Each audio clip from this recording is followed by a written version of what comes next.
Narito ang ilang mga paraan para magkaroon ng tiwala sa sarili. Una, alamin ang iyong mga kalakasan. Ano ang mga bagay na mahusay mong ginagawa? Ano ang mga talento at kakayahan mo? Kapag alam mo ang iyong mga kalakasan, mas madali kang magkakaroon ng tiwala sa iyong sarili. Ikalawa, mag-isip ng positibo. Subukang mag-isip ng positibo at magtuon sa iyong mga tagumpay. Ang mga negatibong kaisipan ay maaaring magpahina sa iyong tiwala sa sarili. Ikatlo, itakda ang iyong mga layunin. Ano ang gusto mong makamit?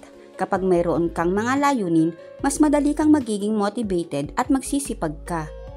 Ikaapat, mag-aral ng mga bagong kasanayan. Ang pag-aaral ng mga bagong kasanayan ay nakakatulong upang mapabuti ang iyong sarili at magkaroon ng bagong kaalaman. Kapag mas marami kang nalalaman, mas magkakaroon ka ng tiwala sa iyong sarili. Ikalima, huwag matakot humingi ng tulong. Hindi mo kailangang gawin lahat ng bagay na mag-isa.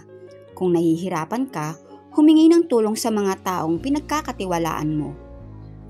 At pang-anim, mag-focus sa iyong mga tagumpay. Huwag mag-isip ng hindi maganda sa iyong mga pagkakamali. Mag-focus sa iyong mga tagumpay at magiging mas positibo ang iyong pananaw sa iyong buhay. Hi, this is Edna Alejandro. Sana po ay nagustuhan ninyo ang video na ginawa ko. Please subscribe kung hindi pa po kayo nakaka-subscribe and please paki-like and share na rin. Thank you for watching.